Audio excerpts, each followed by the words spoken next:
When I arrived at the restaurant for my daughter's wedding, her groom rolled his eyes and muttered, "Oh no, that old man is here again."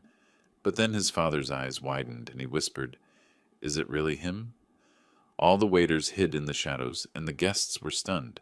They finally understood who I really was. And that day became not just my daughter's wedding day, but the day justice prevailed. Before we continue, please subscribe to the channel and write in the comments what time it is where you are now. Interesting little place. Bit old-fashioned, though, isn't it? Leland Harrington stood in my doorway, scanning the hardwood floors and vintage wallpaper with the expression of someone examining a museum exhibit. His expensive casual clothes, pressed khakis and a polo that probably cost more than my monthly grocery budget, seemed to announce his discomfort with being here. "We like it here," I managed, forcing a smile as I stepped aside to let him in. "Beatrice grew up in this house." My daughter appeared from the kitchen, radiant in her blue sundress, nervously touching her engagement ring. "Leland, you found it okay?" She kissed his cheek while I noticed he barely returned the gesture. "Eventually. GPS had trouble with this neighborhood." He glanced around again, taking in the family photos lining the hallway, the worn but quality furniture my late wife and I had collected over decades. "People of your generation usually don't understand current trends in home design." The words hit like a slap, delivered with such casual dismissiveness that I almost missed their sting. Beatrice's face flushed pink. "Dad's been cooking all morning. Come on, let's eat." I'd spent hours preparing lamb chops with rosemary, roasted vegetables, and fresh bread. The dining room table gleamed with my best dishes, cloth napkins folded just so. Leland settled into his chair like he was doing us a favor, immediately checking his phone. "So, Leland," I began, serving the plates, "Beatrice tells me you work in finance?" "Investment consulting, high-end portfolio management." He cut his lamb with surgical precision, took a small bite, then set his fork down. "Complex stuff. Requires understanding market dynamics that, well, most people your age wouldn't grasp." Beatrice jumped in quickly. "Dad's very financially savvy, actually. He's always given me great advice about—" "I'm sure he has." Leland's smile was thin. "Different generations, different approaches. Nothing wrong with keeping things simple." Simple. As if my life's work was a child's lemonade stand. I watched him push food around his plate, taking tiny bites like he was afraid of contamination. The man my daughter loved couldn't even pretend to enjoy the meal I'd poured my heart into. "This house has such character," Beatrice said, desperately trying to steer conversation to safer ground. "The original crown molding, the bay windows." Leland glanced at his watch. "Could use updating, though. These old places, you know? Outdated electrical, probably asbestos in the walls. When we're married, we'll definitely want something more modern. Contemporary design, smart home features." When we're married, not if. When. As if my daughter's future was already decided, her childhood home already condemned. I refilled his water glass, though he hadn't asked. "Have you two thought about the wedding yet? Any ideas about venues?" Beatrice's eyes lit up. "Oh, yes. We've been looking at—" "The finest establishments in the city," Leland interrupted. "Money's no object, of course. We want something that reflects our status properly." Our status. I noticed he said our, but looked only at me when he said it, as if establishing dominance over some imagined territory. The fog outside my windows was thickening, typical late afternoon San Francisco weather. Inside, the temperature seemed to be dropping too. I served dessert, homemade apple pie, and watched Leland take one polite bite before abandoning it entirely. "Well," he said, checking his phone again, "I suppose we should discuss the practical details. Wedding planning, guest lists, that sort of thing." His tone suggested we were planning a business merger rather than celebrating love. I looked at my daughter, still trying to keep conversation flowing, still trying to make this work. Her happiness mattered more than my bruised pride, but something cold was settling in my chest, a calculation beginning to form. This man saw us as obstacles to overcome, problems to solve, outdated fixtures to be replaced. He'd made that clear enough. What he didn't know was that some old things have sharp edges when handled carelessly. The conversation was shifting toward wedding venues now, Beatrice mentioning places she'd seen online. Perfect timing for my next move. I know a wonderful restaurant for weddings, I said, clearing the last of the dinner plates. Reasonable prices, but excellent quality. The chef there does amazing work with reasonable prices? Leland's fork clattered against his dessert plate. We're not beggars. The wedding will be at my father's restaurant, Harrington's Prime, the finest establishment in the city. His voice had jumped 2 octaves. Beatrice nearly spilled her coffee. Leland, calm down. Dad was just trying to help. Help? He stood up so abruptly his chair scraped against the hardwood. Your father thinks we need help finding a reasonable venue? Do you understand what kind of insult that is?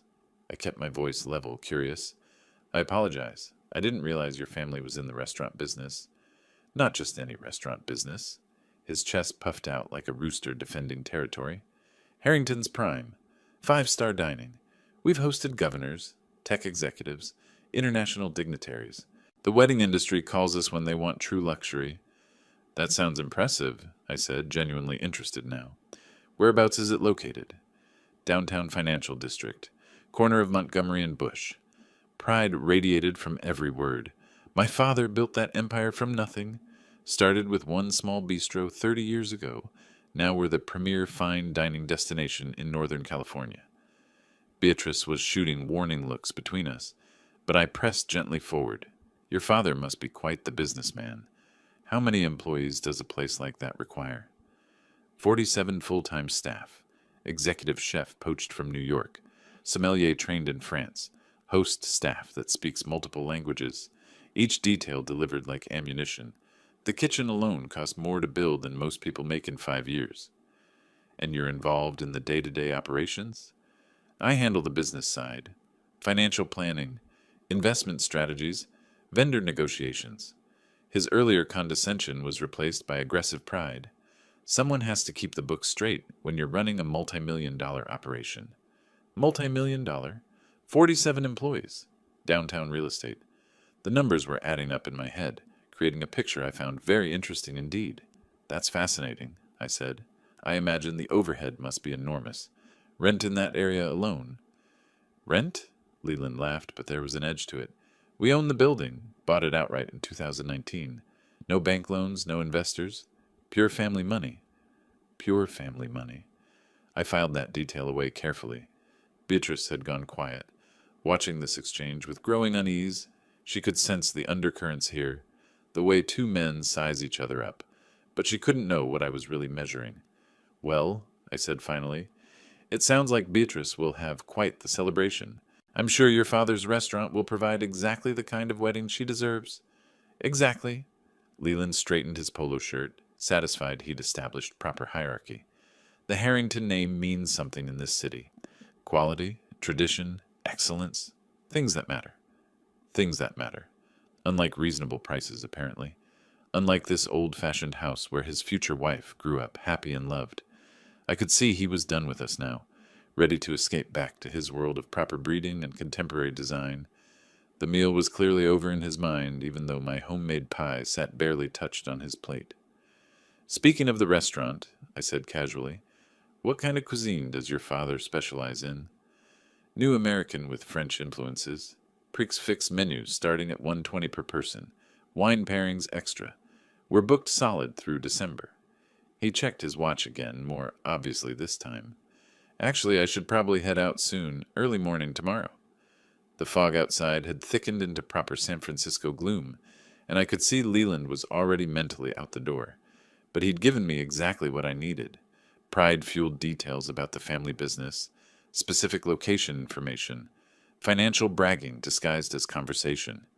47 employees depending on Harrington's Prime for their livelihoods. Multi-million-dollar operation.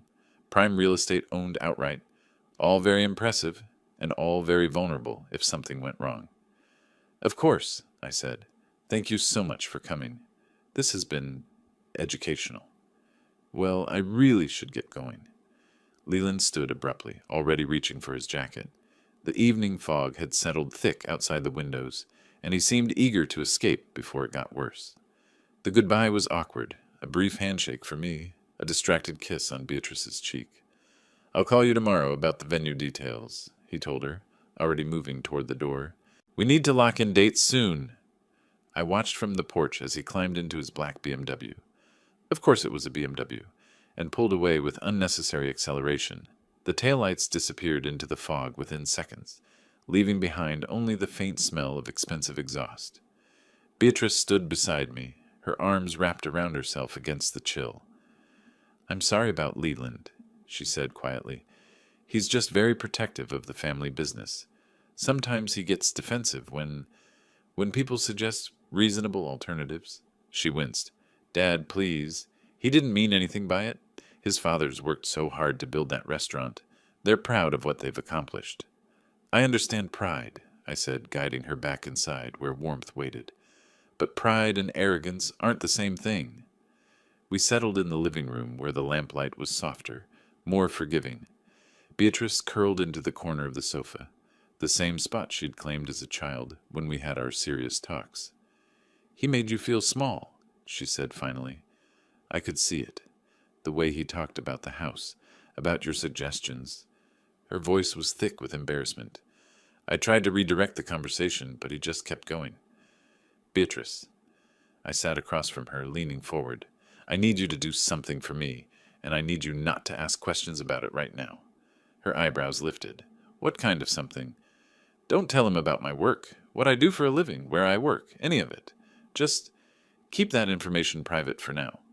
Dad, he already thinks you're just some retiree puttering around the house. Why would I need to? Just trust me on this one. Can you do that?" She studied my face, searching for clues I wasn't ready to give. Finally, she nodded. "Of course, but you're being mysterious, and I don't like mysteries. Sometimes mysteries have good reasons behind them." A car door slammed outside, Leyland's BMW returning. Beatrice jumped up to look out the window. "He's back. Probably forgot something." But instead of coming to the door, I heard the engine rev again. Through the fog, I caught a glimpse of Beatrice running toward the street, her blue dress bright against the gray evening. She'd left her jacket inside.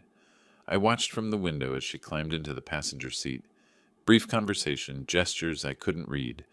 Then they were gone again, this time for good. The house felt different with them gone. Larger, quieter, but also somehow more purposeful. I cleaned the dinner dishes methodically, thinking about Harrington's Prime. Corner of Montgomery and Bush, 47 employees, multi-million-dollar operation, family ownership. Leland Harrington thought he knew exactly what kind of man I was. Some simple retiree who didn't understand modern business, who lived in an old-fashioned house and made naive suggestions about reasonable restaurant prices. A man whose daughter had risen above her modest beginnings to catch herself a prize. He had no idea that some old things are more dangerous than they appear. I dried the last plate and headed upstairs to my office. Time to do a little research about the Harrington family business. Just out of curiosity, of course. Just to better understand the empire my future son-in-law was so proud of. My computer hummed to life in the darkness, the screen's glow reflecting off the window where fog pressed against the glass like curious fingers. My office felt like a sanctuary after the afternoon's performance. 2 computer monitors hummed to life as I settled into the worn leather chair that had witnessed countless late-night research sessions. Outside, the fog was thickening into evening, but inside, fluorescent light cast everything in sharp focus. I typed Harrington's Prime San Francisco into the search bar and watched the results populate. Their website appeared first. Glossy photos of perfectly plated dishes, elegant dining room shots, testimonials praising exceptional cuisine and impeccable service, the kind of marketing polish that costs serious money. Location confirmed, 847 Montgomery Street, corner of Bush. Downtown Financial District, just as Leland had boasted. Hours, Tuesday through Saturday, 5:30 to 10:30 p.m. Closed Sundays and Mondays. Prix Fix menus starting at $120 per person, exactly as he'd said. But websites lie. Reviews tell different stories. I clicked through to Yelp, Google reviews, OpenTable ratings. The pattern emerged quickly, too quickly for comfort. Mixed reviews leaning heavily negative over the past 6 months. Complaints about slow service, overpriced mediocre food, staff who acted like they were doing customers a favor. Waited 45 minutes for appetizers, read one recent review. Steak was overcooked and cold. When I mentioned it, the waiter rolled his eyes and said the kitchen was backed up. Never again. Another. Beautiful space. Terrible execution. Our server disappeared for 20-minute stretches. Food was lukewarm when it finally arrived. For these prices, completely unacceptable. I pulled out a yellow legal pad, old habits from decades of taking notes, and started writing. Service complaints, consistent across multiple reviews. Food quality, declining over past year. Staff attitude, universally described as condescending or indifferent. Maybe these were just competitors writing fake reviews. Maybe disgruntled customers with unrealistic expectations. But the patterns were too specific, too detailed. Real customers mentioned specific dishes, specific servers, specific dates. This wasn't a coordinated attack. This was a business in decline. My pen tapped against the desk as I read deeper. Health Department inspection reports from the city website. 2 violations in the past 8 months. Improper food storage temperatures. Inadequate hand-washing stations. Minor infractions, but telling ones. Good restaurants don't accumulate violations. Leland had painted a picture of culinary excellence. 5-star dining, governors and tech executives, choosing Harrington's Prime for important occasions. But the evidence suggested something different entirely. A restaurant trading on past reputation while current operations crumbled. I leaned back in my chair, staring at the screen. This wasn't just about my daughter's wedding venue anymore. This was about her future with a man whose family business might be built on quicksand. The clock on my computer read 5:30 p.m. Dinner time for most people, but Harrington's Prime didn't open until Tuesday. I had 2 days to decide whether to investigate further or trust that the negative reviews were outliers, that Leland's confidence was justified. 2 days to choose between protective father and interfering old man. I closed the laptop with a soft click, but the restaurant's address was already memorized.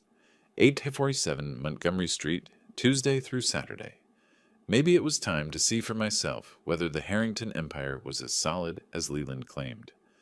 Monday dragged past like a guilty conscience. I'd spent the weekend replaying Saturday's lunch, analyzing every condescending comment, every dismissive gesture. By Monday evening, curiosity had hardened into determination. The downtown fog hung thick as I walked the 3 blocks from the Montgomery Street BART station to 847 Montgomery. Harrington's Prime occupied the ground floor of a renovated 19th century building, its facade promising old-world elegance, brass fixtures, etched glass windows, burgundy awning with gold lettering. First impressions mattered in the restaurant business, and theirs made the right statement. A hostess in black dress and forced smile greeted me. "Good evening. Do you have a reservation? I was hoping you might have something available. Just for one." Her eyes swept over my casual blazer and khakis. "Acceptable, but not impressive. We're quite busy tonight, but I think we can accommodate you." The tone suggested she was doing me a favor. "Right this way, please." She led me to a small table near the kitchen doors, the kind of spot reserved for walk-ins and customers the staff considered unimportant. Fine by me. Better view of operations from here anyway. The dining room tried hard to evoke sophistication. Dark wood paneling, crisp white tablecloths, subdued lighting from crystal fixtures. But my trained eye caught the details others missed. Water spots on the glasses, slight tears in the upholstery, carpet worn thin in the high traffic areas. The kind of accumulated wear that suggested deferred maintenance, corners cut where customers wouldn't immediately notice. A waiter approached, menu in hand. Young man, probably college-aged, with the particular brand of arrogance that comes from working somewhere that considers itself exclusive. "Can I start you with something to drink?" he asked, though his attention was already drifting to more promising tables. "Just water for now. I'd like a few minutes with the menu." He nodded and disappeared without enthusiasm. I studied the offerings. New American cuisine with French influences, exactly as Leland had described. Filet mignon for $58. Lobster risotto for $42, duck confit for $39, premium prices for what better be premium execution. Around me, the restaurant hummed with the kind of forced energy that comes from staff trying too hard. Servers moved with studied efficiency, but I noticed the timing was off. tables receiving appetizers while others still waited for drink orders, entras arriving before appetizers were cleared, basic service rhythm completely disrupted. The couple at the table next to mine was discussing their delayed meal in increasingly frustrated whispers. 20 minutes for bread service, the woman muttered. At these prices, this is ridiculous. When my waiter returned, I was ready. I'll have the filet mignon, medium rare, with the potato gratin. Of course, he said, but there was something in his tone, a barely concealed smirk, as if my order amused him somehow. That'll be right out. Right out turned into 45 minutes. I watched other tables receive their food while mine remained conspicuously empty. When the plate finally arrived, the steak was overcooked and lukewarm. The potato gratin congealed into an unappetizing mass. How was everything? The waiter asked perfunctorily, already moving away before I could answer. Actually, I called him back, this steak is well done, not medium rare. He glanced at the plate with theatrical concern. Oh, well, the kitchen's really backed up right now. I could ask them to fix it, but it'll probably be another 30 minutes. Another 30 minutes. At a restaurant that charged premium prices and claimed exceptional service. I thought about the health department violations, the negative reviews, the declining standards hidden behind marketing polish. That's fine, I said. I'll eat it as is. The relief on his face was almost comical. Clearly, most customers who complained were made to wait long enough that they gave up. Efficient way to avoid kitchen costs while maintaining the illusion of fine dining. I ate slowly, observing everything. Staff huddled in corners, complaining about customers and management. Kitchen sounds of dropped pans and raised voices. The unmistakable atmosphere of a workplace where standards had slipped and no one particularly cared about fixing them. By the time I signaled for the check, I had everything I needed to know about Harrington's Prime.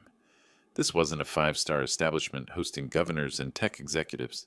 This was a failing restaurant coasting on reputation while delivering substandard service to customers, who were either too polite or too intimidated to complain effectively. My daughter wanted to hold her wedding reception here. The thought made my stomach clench tighter than the overcooked steak. The check sat on my table like an accusation. $87 for a mediocre meal and indifferent service. I was reaching for my wallet when I heard a door slam somewhere behind me, followed by sharp footsteps on hardwood. What is he doing here? The voice carried across the dining room with unmistakable authority and anger. I turned to see Leland emerging from what appeared to be a back office, his face flushed red as he spotted me at my corner table. Other diners began to notice the commotion, conversations dropping to whispers. He strode across the restaurant like a man approaching battle, weaving between tables with barely controlled fury. The staff I'd been watching all evening suddenly found urgent tasks that required their immediate attention, heads down, avoiding eye contact with their boss. "What are you doing here?" he demanded, arriving at my table with enough force to make the water glasses tremble. "Did you come to spy on my restaurant?" I set down my napkin carefully, maintaining the same calm I'd practiced through decades of difficult situations. "I just wanted to have dinner, Leland. Your restaurant has quite a reputation." "That's complete nonsense." His voice rose another octave, drawing stares from every occupied table. "You're here to cause trouble, to undermine our business somehow." The accusation was so paranoid, so detached from reality, that I almost laughed. "Leland, I ordered a meal and ate it. There's nothing sinister about—" "Get out!" The words came like a slap. "Get out of here immediately!" The dining room had gone completely silent now. Servers stood frozen with plates in their hands, watching their boss have a public meltdown. The hostess looked mortified. The couple next to me was openly staring, probably wondering if they should call for help. "Leland," I said quietly, "you're making a scene. Perhaps we should—" "I said get out!" He was practically shouting now, face purple with rage. "You have no business being here. This is harassment." Harassment? For eating dinner at a public restaurant? I wondered what his father would think of this performance, what the other customers were thinking as they watched the supposed financial director of Harrington's Prime lose control completely. I stood slowly, pulling cash from my wallet and placing it on the table. Exact amount plus tip, despite the terrible service. Professional habits die hard, and I wasn't about to give him ammunition by skipping out on the bill. "I'll leave," I said, loud enough for nearby tables to hear. "Thank you for the educational evening." The walk to the door felt endless. Every eye in the restaurant followed my progress, some sympathetic, others simply curious about the drama unfolding.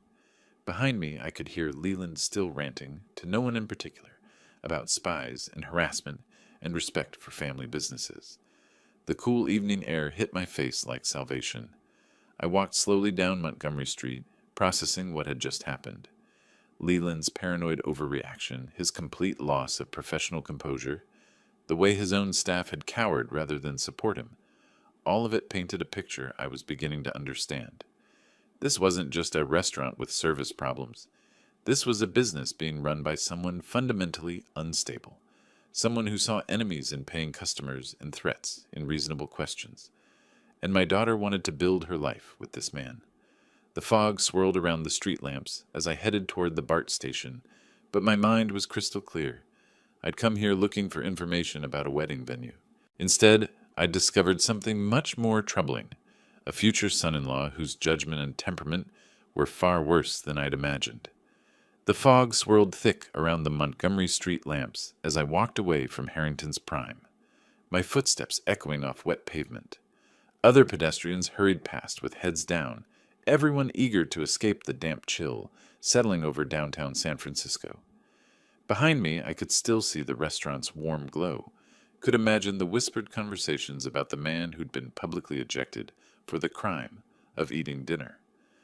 Professional humiliation wasn't new to me, but this felt different, personal, raw in a way that caught me off guard. I turned onto Bush Street, letting muscle memory guide me toward the Powell Street BART station.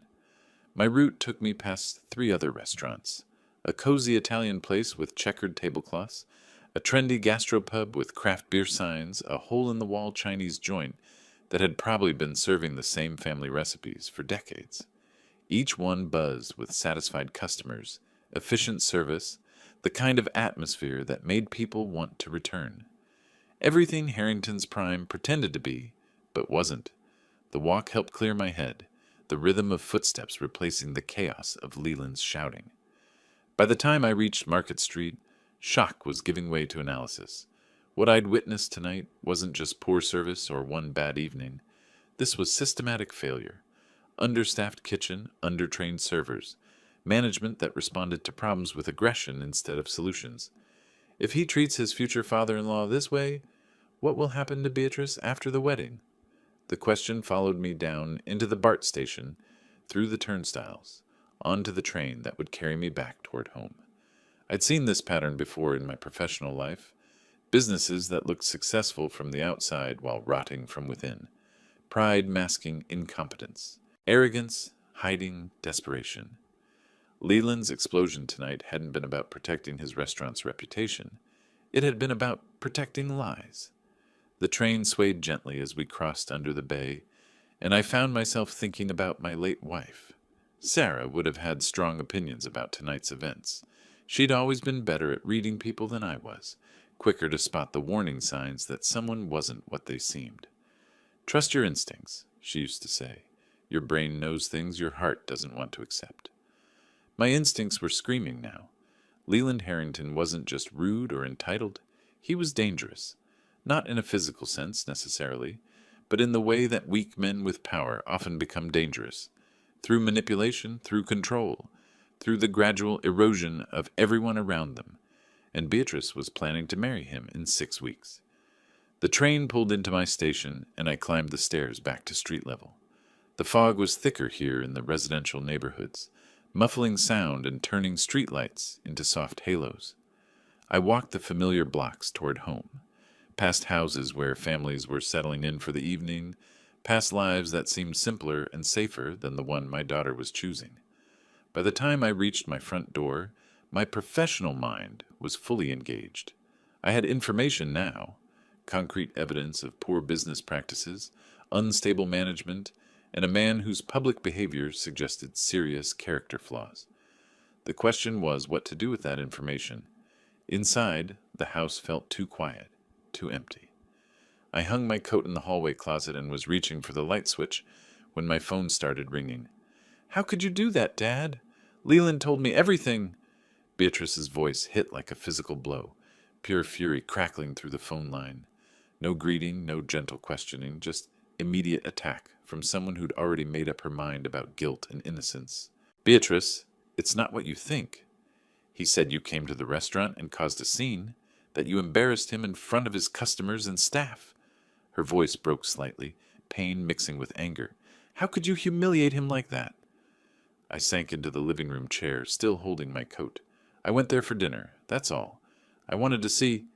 You went there to spy on him, to find fault with his family's business. Each accusation landed with increasing intensity. He trusted you enough to tell you about the restaurant, and you used that against him. The manipulation was breathtaking in its completeness. Leland had gotten to her first, shaped the narrative, cast himself as victim before I'd even walked through my front door. My calm, rational daughter, the woman who usually thought through problems carefully, had been transformed into an emotional weapon aimed at her own father. Beatrice, please listen to me. I simply ordered a meal. Stop lying! The words came out as a sob. Leland said you harassed the staff, complained about everything, tried to make trouble for his father's business. And when he politely asked you to leave, you made a scene. Politely asked. The phrase was so far from reality, it was almost funny. Except nothing about this conversation was funny. That's not what happened, I said, keeping my voice level despite the growing knot in my stomach. I was a paying customer. I ordered dinner, ate it, and was preparing to leave when he spotted me. He became aggressive. He was protecting his family's reputation from someone who came there with malicious intent. Malicious intent. She was using his exact words now, parroting his version of events with complete conviction. The speed of her transformation was stunning. This was the same daughter who'd apologized for his behavior just days ago, who'd promised to keep my profession secret, who'd seemed uncomfortable with his arrogance. Sweetheart, I understand you want to defend him, but don't call me sweetheart. The fury in her voice was unlike anything I'd ever heard from her. You've shown your true feelings about Leland. You don't want me to be happy. You can't stand that I've found someone successful and accomplished. That's not true. I want nothing more than your happiness. Then why did you go to his restaurant to cause trouble? Why couldn't you just stay out of our lives? Stay out of our lives. The phrase cut deeper than the accusations. This was my daughter, the little girl I'd raised alone after her mother died, the woman I'd supported through college and career struggles and relationship heartbreaks. And now she was telling me to stay out of her life because a man she'd known for 8 months had convinced her I was the enemy. Beatrice, I tried one more time, please just consider that there might be another side to this story. That may be. There is no other side. Her voice was final, absolute. I believe the man I'm going to marry. I believe someone who loves me. And if you can't respect that, if you can't respect him, then maybe you shouldn't be part of our wedding. The threat hung in the air like smoke. I sat in my dark living room, still wearing my coat, listening to my daughter's harsh breathing through the phone. Outside, the fog pressed against the windows like curious ghosts. I see, I said quietly. Do you? Do you really? Because I'm done with this conversation. I'm done with your suspicions and your interference. Leland was right. Some people just can't be happy for others' success. The line went dead. I sat holding the phone long after the dial tone faded, staring at the device as if it might ring again with an apology, an explanation, anything that would restore the daughter I thought I knew. But the silence stretched on, broken only by the distant sounds of the city settling into night. Leland hadn't just ejected me from his restaurant. He'd ejected me from my daughter's life. The weeks that followed moved like a slow-motion disaster. I called Beatrice's number 17 times over the next month. Each attempt met with voicemail, each message left increasingly desperate. My texts showed as delivered but never read, electronic messages disappearing into the void of her anger. Beatrice, please call me back. We need to talk about what really happened. Sweetheart, I'm worried about you. This silence isn't like you. I love you. Nothing else matters. But silence was exactly like her when she'd made up her mind. Even as a child, Beatrice could shut out the world when she felt betrayed. The trait that had protected her from playground bullies was now protecting her from her own father. My house felt hollow without her weekly visits, without the sound of her laughter echoing from the kitchen where she'd help me cook Sunday dinners. I found myself setting two places at the table from habit, then staring at the empty chair where she used to sit and complain about work, ask for advice about men who weren't worth her time, plan the future that had seemed so bright just weeks ago, the future that now included Leland Harrington as a permanent fixture. I threw myself into work, staying late at the office, accepting assignments I'd normally delegate, anything to avoid coming home to the silence. My colleagues noticed the change but attributed it to normal stress. None of them knew about the daughter who no longer answered my calls, or the future son-in-law who'd successfully poisoned the most important relationship in my life. 3 weeks into the silence, I almost drove to her apartment, sat in my car outside her building for 20 minutes, watching her windows for signs of life. But what would I say? How do you convince someone they've been manipulated when the manipulator has made you the villain of their story? I drove home without knocking on her door. May arrived with typical San Francisco unpredictability, sunny mornings giving way to foggy afternoons, the city unable to decide what season it wanted to embrace. I was sorting through mail on a Tuesday evening when I saw the envelope. Thick cream paper, elegant calligraphy, the kind of formal invitation that announces important occasions. Mr. Delbert Myers was cordially invited to the wedding of Miss Beatrice Catherine Myers and Mr. Leland James Harrington. Saturday, May 17th, 2025. Reception to follow at Harrington's Prime. Tomorrow. I stared at the invitation, turning it over in my hands like it might contain hidden messages. After weeks of silence, she'd still invited me, either from obligation or hope, or because Leland had insisted, show her father exactly how little his opinions mattered by making him watch her marry the man he'd tried to warn her against. The reception would be at Harrington's Prime. Of course it would.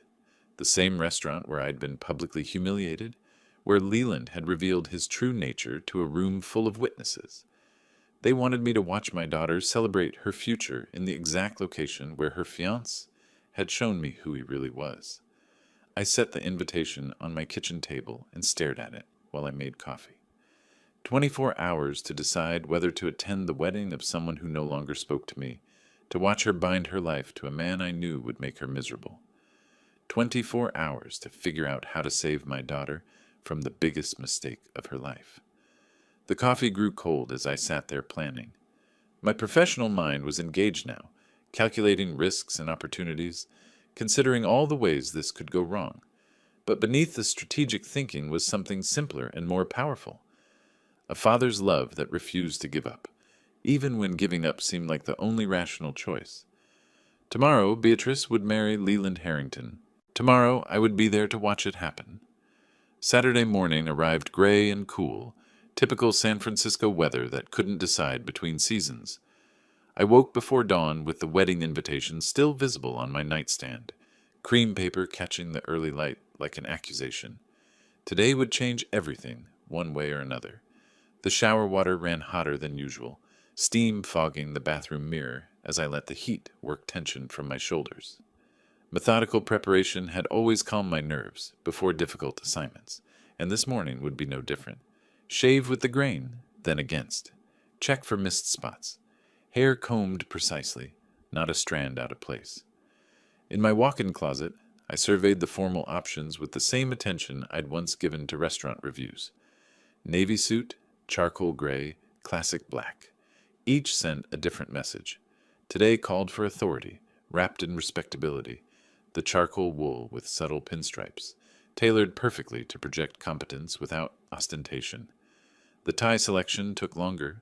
Burgundy silk, conservative but rich.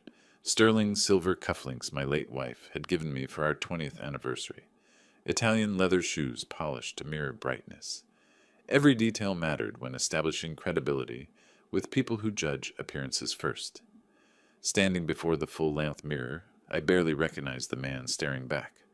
Months of takeout meals and sleepless nights had sharpened my features, added gravity to expressions that used to be softer.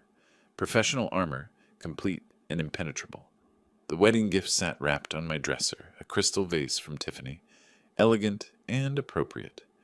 Nothing that would reveal my true profession or financial capabilities, just a thoughtful father's present for his daughter's new life. The card inside contained 3 words: "Love you always." I checked my watch. 8:30 a.m. The ceremony began at 2 p.m., reception immediately following.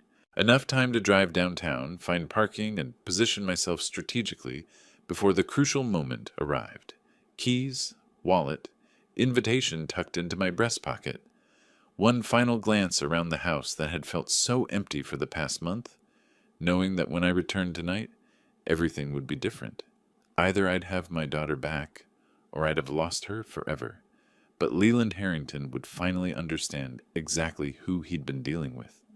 The front door closed behind me with decisive finality. Time to remind certain people that respect isn't negotiable, and that some old men bite harder than others expect. Harrington's prime had been transformed into something approaching actual elegance. White silk drapings softened the worn edges I'd noticed during my previous visit, while strategic lighting created warm pools that disguised water stains and carpet wear. Wedding magic, hiding reality beneath beautiful surfaces. How perfectly appropriate. I entered during the cocktail hour, scanning the room for familiar faces. Guests mingled in small clusters, champagne glasses catching light from the crystal fixtures. The staff moved with unusual precision, clearly under strict orders to perform flawlessly for this special occasion. "Dad!" Beatrice's voice cut through the reception chatter like salvation. She appeared at my side in her wedding gown, ivory silk with delicate beading that caught the light when she moved.